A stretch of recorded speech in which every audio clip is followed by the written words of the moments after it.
Mayor-elect Corey O'Connor wants a former commander to be the city's next police chief. 5 different men have served as chief or acting chief since July of 2022.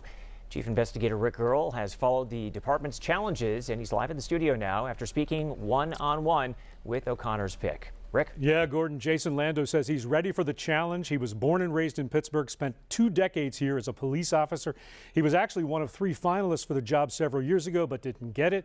But when Mayor-elect O'Connor came calling, he couldn't refuse. Your reaction to this moment? I mean, it's just such an honor, you know, like I said, this is the city where I was born and raised. Former Pittsburgh Police Commander Jason Lando, after accepting Mayor-elect Corey O'Connor's offer to become the city's next police chief, something he knows won't be easy. You take over a department that is struggling with numbers, struggling with low morale. How do you turn that around? I think the important thing, is to know that I'm in it for the long haul. These are not going to be overnight fixes. Lando hopes to bring stability to a department that has had 5 chiefs in 4 years. O'Connor saying he made the decision to go after Lando because of the revolving door.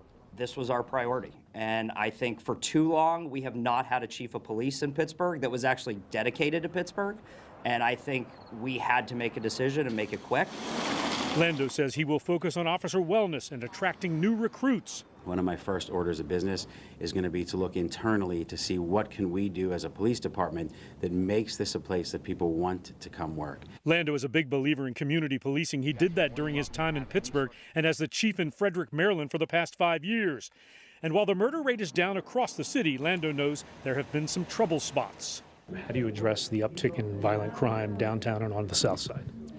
I think every neighborhood's important. I want to be clear on that. But we know that our urban core, our economic hub, people aren't going to open up businesses, and they're not going to want to move here if they don't feel safe downtown. Now, City Council will ultimately question Lando and then vote on his nomination. They need to approve it. That will likely happen in January, shortly after O'Connor is sworn in as mayor. Live in the studio this evening, Rick Earl, Channel 11 News.